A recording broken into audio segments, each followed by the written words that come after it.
Hello बच्चों, तो क्या हाल चाल। चलिए, इस वीडियो में आप सभी को स्वागत है। मैं हूं बिटू सर। आप सभी लोगों को मालूम है, आप लोगों से मिल रहा हूं और शिक्षक गण से भी मिल रहा हूं। मुझे बहुत अच्छा लग रहा है। और आइए, आप लोगों का डिमांड था कि सर चैप्टर वाइज सिलेबस बता दीजिए ना, नाम नाम बता दीजिए।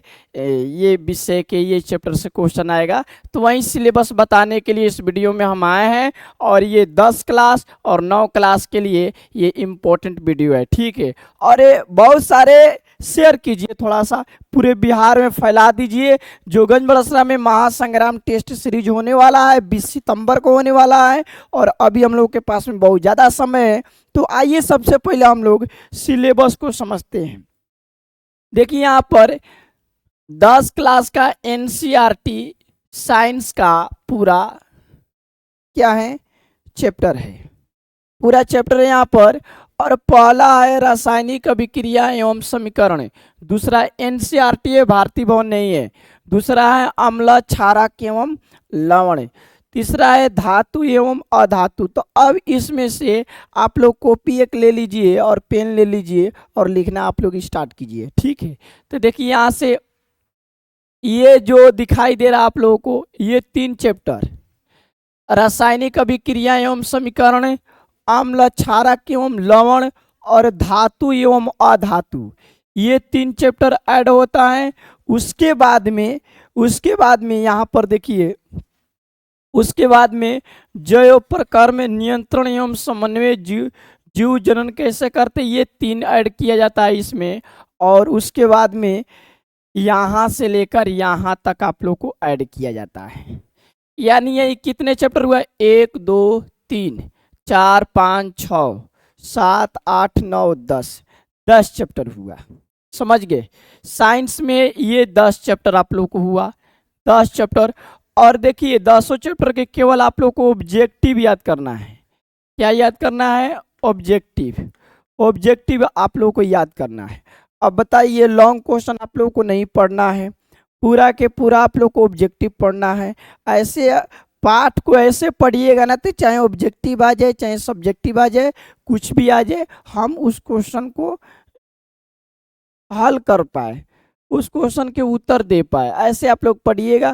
तो ये 3 चैप्टर हुआ, और यहाँ पर 3 चैप्टर और यहाँ पर 4 चैप्टर, यानी 3 3 6 6 4 10, 10 चैप्टर आप लोगों को साइंस में ऑब्जेक्टिव पूछे जाएंगे। अभी 50 दिन का समय है, 40 दिन का समय है।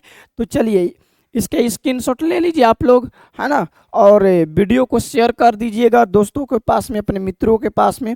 चलिए, हम आगे बढ़ते हैं। तो 10 क्लास के साइंस हो गया, 10 क्लास का साइंस हो गया। अब देखते हैं एसएसटी, देखते हैं 10 क्लास का एसएसटी यानी सामाजिक विज्ञान। देखिए, तो ये सामाजिक विज्ञान हो गया। अब इसमें ध्यान दीजिए, इसमें आप लोगों को क्वेश्चन पूछा जाएगा।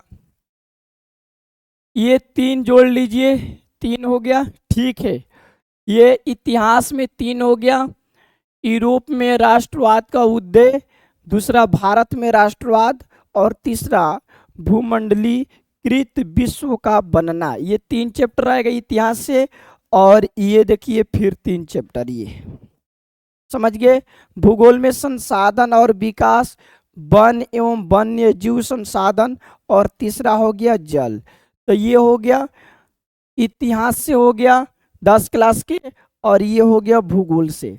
अब आप लोग को हम लेकर चलते हैं अगले पेज पर, तो इसका भी स्क्रीनशॉट ले लीजिए। और 10 क्लास के विद्यार्थी अपने कॉपी पर ये नोट कर लीजिएगा पेज पर, तो यहीं से क्वेश्चन आएंगे ऑब्जेक्टिव। चलिए आगे बढ़ते हैं, आगे बढ़ते हैं।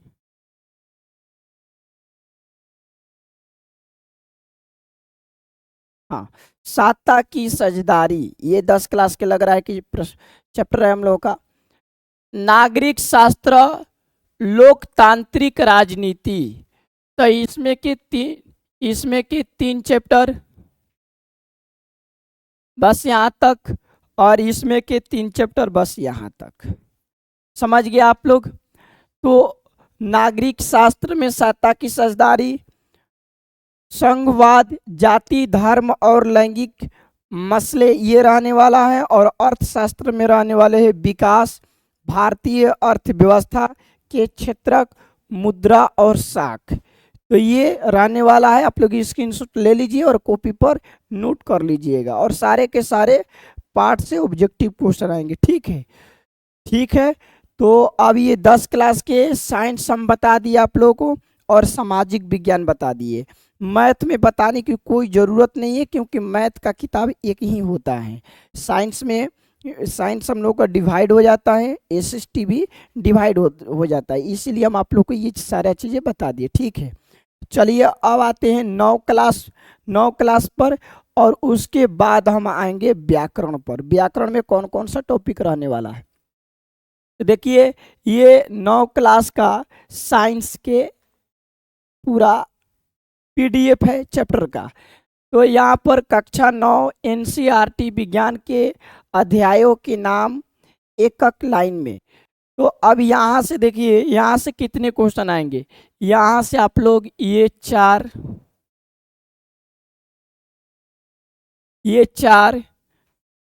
9 क्लास के बच्चे लिखेंगे। ये 9 क्लास का सिलेबस हम बता रहे हैं।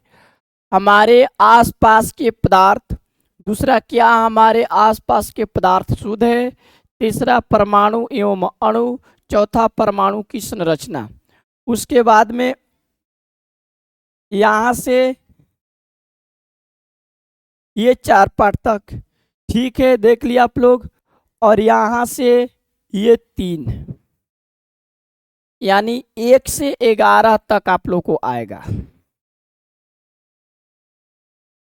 1 से 11 तक, समझ गए। ये हमारा रसायन शास्त्र हो गया, ये हमारा जीव विज्ञान हो गया, ये हमारा भौतिक विज्ञान हो गया।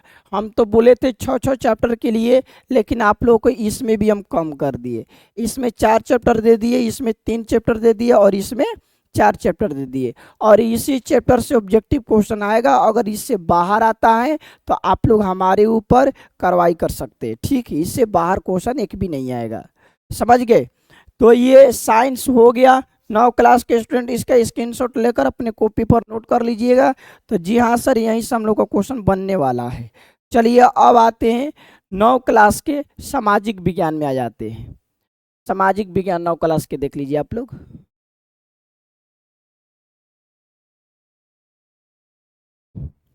हाँ, ये देखिए सामाजिक विज्ञान है, एसएसटी है, इसमें समझते हैं। ये देखिए 3 चैप्टर,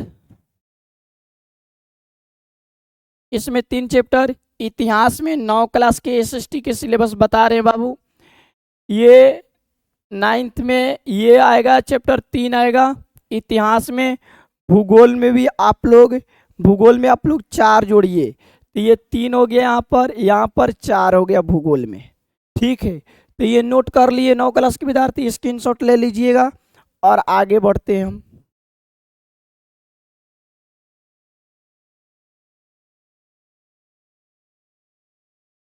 हाँ, इसमें देखिए नागरिक शास्त्र, अर्थशास्त्र, इसमें क्वेश्चन कहाँ से आएगा। नागरिक शास्त्र में 3 चैप्टर, और अर्थशास्त्र में भी 3 चैप्टर। ठीक है, यहाँ तक से आपके क्वेश्चन आने वाले हैं, समझ गए।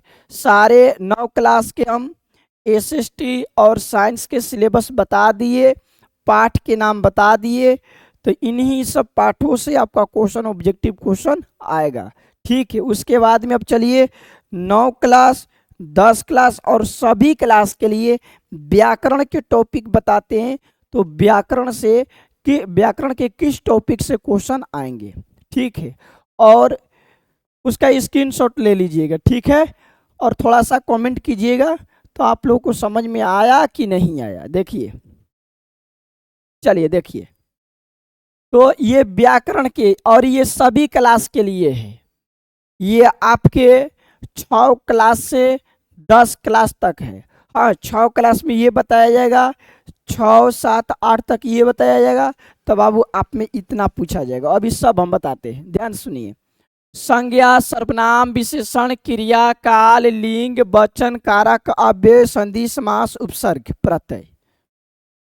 ठीक है, तो यहाँ तक ये जो दिखाई दे रहा है, संज्ञा, सर्वनाम, विशेषण, क्रिया, काल, लिंग, वचन, कारक, अव्यय, संधि, समास, उपसर्ग प्रत्यय, पर्यायवाची शब्द, विलोम शब्द, पर्यायवाची विलोम शब्द। यहाँ 15 टॉपिक तक, 15 तक, यहाँ से लेकर यहाँ 15,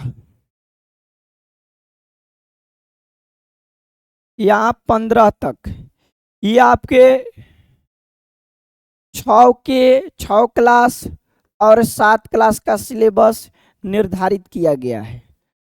तो संज्ञा, सर्वनाम, विशेषण, क्रिया, काल, लिंग, वचन, कारक, अव्यय, संधि, समास, उपसर्ग, प्रत्यय, पर्यायवाची और विलोम शब्द, यानी 15 तक 6 क्लास और 7 क्लास के व्याकरण से क्वेश्चन आएंगे। समझ गए होंगे? 6 क्लास 7 क्लास के बच्चे समझ लीजिएगा, ये पूरा आएगा। और 8 9 10 समझ लीजिए, तो आप लोग का भी इसी में से पूरा आएगा, लेकिन आप लोगों का थोड़ा सा बढ़ाया गया है, चीजें 20 तक किया गया है। अब आप लोग को दिखा रहे हैं। हाँ, ये देखिए, ये 8 क्लास 9 क्लास 10 क्लास, ये पूरा आप लोग को 20 तक लिंग, वचन, कारक, अव्यय, संधि, समास, उपसर्ग, प्रत्यय, पर्यायवाची शब्द, विलोम शब्द, अनेकार्थी शब्द, अनेक शब्दों के लिए एक शब्द, मुहावरे एवं लोकोक्ति, वाक्य शुद्धि, विराम चिन्ह, ये सारे 20 तक टॉपिक आप लोगों से पूछे जाएंगे। ठीक है, आप लोग के सारा चीज़ें समझ में आ गया होगा, तो कमेंट जरूर कीजिएगा और वीडियो को शेयर कर दीजिएगा। और एक बार हम फिर आप लोग को पूरा चैप्टर के नाम लिखकर आप लोग के हाथों में या क्लास में या फिर से लाइव आकर या वीडियो डालकर आप लोग को हम समझा देंगे। और इतना तक पहले आप लोग क्या कर रही है, तैयारी कीजिए। समझ गए? थोड़ा सा मेरा आज तबीयत डाउन है, इसलिए आवाज़ें कम निकल रहा है, लेकिन प्रयास कीजिएगा अपने आप को साबित करने का। तो हम भी सर पढ़ाई करते हैं, मेरा भी रिजल्ट आएगा, और पढ़ेंगे तो निश्चित रूप से आएगा। ठीक है, चलिए, जय हिंद।